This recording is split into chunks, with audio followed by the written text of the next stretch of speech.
dari YouTube ke Ruang Bicara. Di sini saya tidak sendiri, saya ditemani teman moderator saya, Dewa Ramani.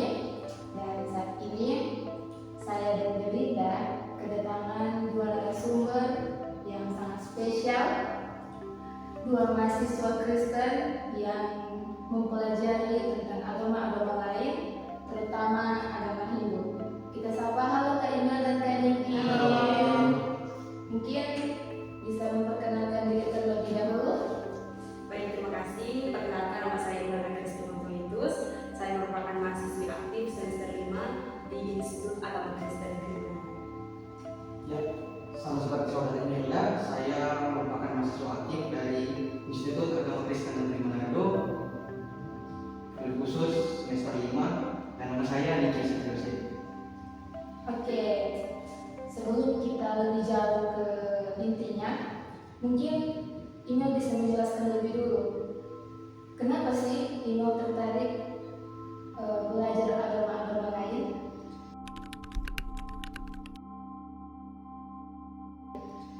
Oke, baik. Jadi sekedar pemberitahuan, awalnya saya tidak tertarik ya mempelajari agama-agama lain.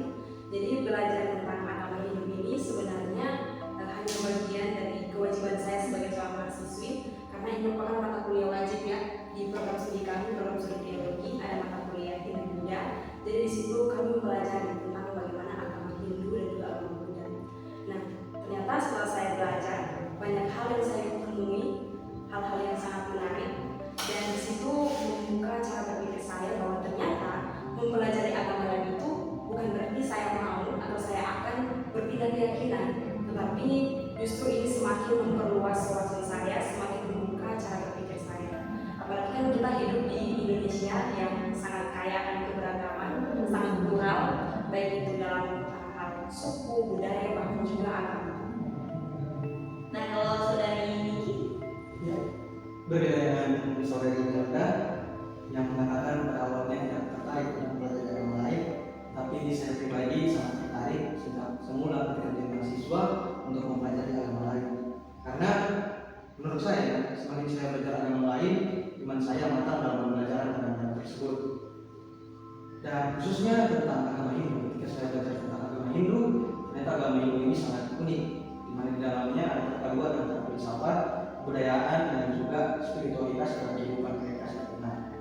nah di sini di agama Hindu ini ada konsep ketuhanan.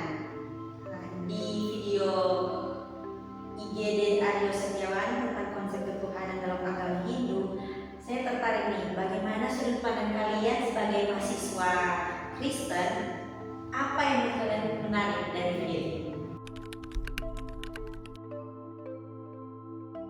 Jadi sekedar informasi lain ya, saya dan Niki ini memang sedang melakukan mini research tentang bagaimana agama Hindu itu dari dua video YouTube yang berbeda. Yang pertama itu video dari IGD Aryo Setiawan, dan yang kedua dari video podcast Habib Jafar bersama dengan Gusti Ngurah Panji. Nah, dari video yang pertama, video Aryo Setiawan, di sini ada hal menarik yang kami berdua temukan yang menonjol dari agama Hindu ini. Yang pertama adalah bahwa Setiawan mengatakan ternyata agama-agama lain itu banyak melihat atau memandang agama Hindu ini memiliki banyak sekali Tuhan atau menyembah banyak Tuhan. Cuma ternyata setelah menonton video tersebut, Setiawan menjelaskan bahwa ternyata sebenarnya agama Hindu itu tidak menyembah banyak Tuhan. Justru mereka monoteistik atau hanya menyembah satu Tuhan saja. Nah, mereka percaya kepada satu Tuhan yang mereka sebut sebagai Sang Hyang Widi, yang menyatakan diri dalam banyak manifestasi atau peran seperti Brahma, Wisnu, dan juga Siwa. Dan ini mengubah persepsi saya dan persepsi kita semua yang sering mengatakan bahwa agama Hindu itu politeistik, padahal sebenarnya mereka monoteistik. Berarti nama-nama dewa itu bukan dewa yang berbeda. Iya, nama dewa mereka yang banyak itu bukan berarti banyak dewa, tetapi hanya satu dewa atau satu Tuhan. Yang seperti saudara Emilia sebutkan tadi, monoteistik dan bukan politeistik. Satu dewa itu atau satu Tuhan yang mereka percaya itu menyatakan diri atau memanifestasikan diri mereka di dalam banyak dewa yang seperti disebutkan tadi, Brahma, Wisnu, dan Siwa. contohnya lagi lebih sederhana mengenai yang tentang diri saya sendiri. Ketika saya berada di rumah, saya sebagai seorang anak, dan ketika saya berada di kampus, saya sebagai mahasiswa, juga ketika berada dengan teman-teman, saya adalah teman-teman juga atau sahabat. Jadi gambaran Tuhan dalam agama Hindu seperti itu, satu Tuhan tetapi dalam manifestasi pribadi yang berbeda. Oke, baik. Untuk yang selanjutnya dari Gusti Nyura Panji, menurut kalian dari situ apa? Kalian bisa melihat bagaimana praktik Hindu ini yang di Indonesia? Oh, kalau dari video yang kedua, di sini juga menemukan hal yang menarik, hal yang penting. Di sini kalau saya secara pribadi ya, saya melihat bahwa ternyata agama Hindu itu bukan hanya berbicara soal ajaran-ajaran yang ada, tapi sebenarnya ini dilihat dari cara hidup para penganut. Misalnya yang paling sering bertemu itu adalah salah Om Swastiastu. Ini sering sekali dibicarakan di berbagai kegiatan-kegiatan formal, kegiatan-kegiatan penting lainnya, yang ternyata ini bukan hanya sekadar salam saja, tapi ini punya makna. Maknanya itu adalah doa agar orang lain itu bisa hidup sejahtera. Kemudian contoh lainnya yaitu Hari Raya Nyepi. Nah, Hari Raya Nyepi ini kan kita rayakan sebagai hari raya nasional, hari libur nasional. Tapi ternyata dalam ajaran agama Hindu atau penganut agama Hindu ini bukan hanya sekedar hari libur biasa, tapi ini merupakan latihan kerohanian bagi mereka untuk menenangkan diri dan juga sebagai bahan atau bentuk refleksi batin. Nah, kalau ogo-ogo juga dibahas.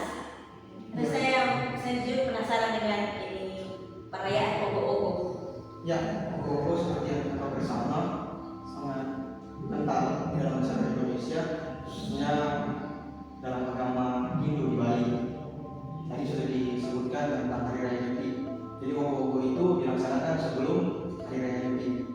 Sebenarnya ogo-ogo itu memiliki simbol tertentu yang sangat mendalam. Jadi ogo-ogo, kalau teman-teman lihat perwujudannya itu sering dipamerkan dalam festival dengan perwujudan yang berupa kejam dan lain-lain sebagainya. Sebenarnya ini ingin menggambarkan tentang sebuah pembersihan diri sebelum masuk ke dalam Hari Raya Nyepi. Jadi ogo-ogo itu dipamerkan dalam festival tersebut. Oke, kan ini Kak Niki dan Kak Indah ini sebagai mahasiswa Kristen ya, pasti kalian otomatis membandingkan dong konsep ketuhanan dari agama Hindu dan juga konsep ketuhanan dengan agama Kekristenan. Jadi apa hal yang penting yang paling kalian pelajari dalam hal ini?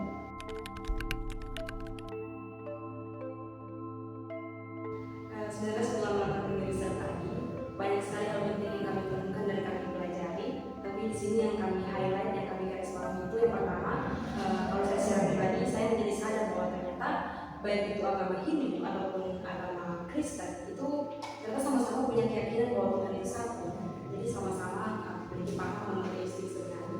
Tetapi bedanya kalau kita agama Kristen itu mengenal Tuhan dalam 3 pribadi, yang kalau secara teologis kita kenal ya, itu merupakan doktrin Trinitas atau Tritunggalan Allah. Jadi satu hakikat 3 pribadi, ada Bapa, Anak dan juga Roh Kudus. Nah, terkadang orang-orang itu dan juga orang-orang awam menyamakan antara Tritunggal dan juga Trimurti yang ada di agama Hindu. Padahal sebenarnya konsep teologisnya itu sudah berbeda. Jadi menurut kalian apakah perbedaan itu besar? Tidak sama sekali, ya kan saudara Mila. Sebenarnya perbedaan itu membantu kita sebagai umat Kristen untuk memahami iman kita lebih dalam. Apalagi tadi disebutkan konsep Trimurti tentang ketuhanan di dalam agama Hindu yang memiliki perbedaan dengan Tuhan dalam Kekristenan. Karena dari dua perbedaan ini memperlihatkan kita umat Kristen tentang kekayaan makna spiritual dari agama lain. Untuk itu perbedaan ini bukan menjadi suatu masalah dan bukan menjadi suatu perbandingan untuk siapa yang lebih benar, tetapi untuk memperkaya sudut pandang kita dalam umat Kristiani. Oke, jadi setelah dengan research yang kalian berdua lakukan, pasti ada dong refleksi yang kalian dapatkan. Jadi apa refleksi yang terbesar yang kalian ambil dalam hal ini?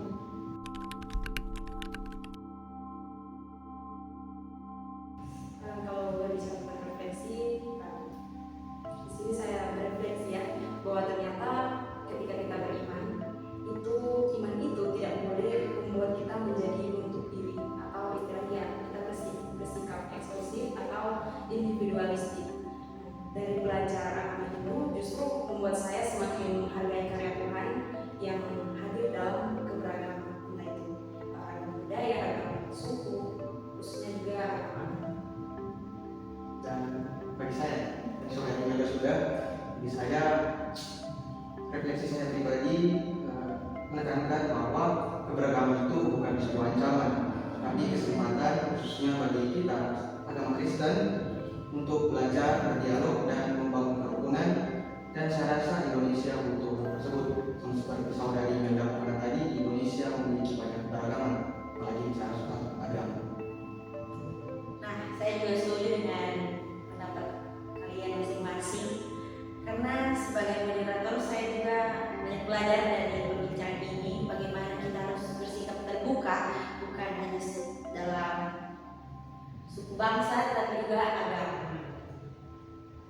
Baik, terima kasih untuk Kak Ina dan Kak Niki yang sudah menjadi narasumber dan sudah boleh sharing banyak tentang hal ini. Pembahasan kita dari YouTube lalu ke ruang diskusi, kemudian sampai ke podcast, benar-benar menunjukkan bahwa ternyata belajar agama itu sangat menarik dan juga menambah wawasan. Terima kasih juga buat para pendengar yang sudah setia mendengarkan kami di podcast perbincangan kami hari ini. Sampai jumpa di podcast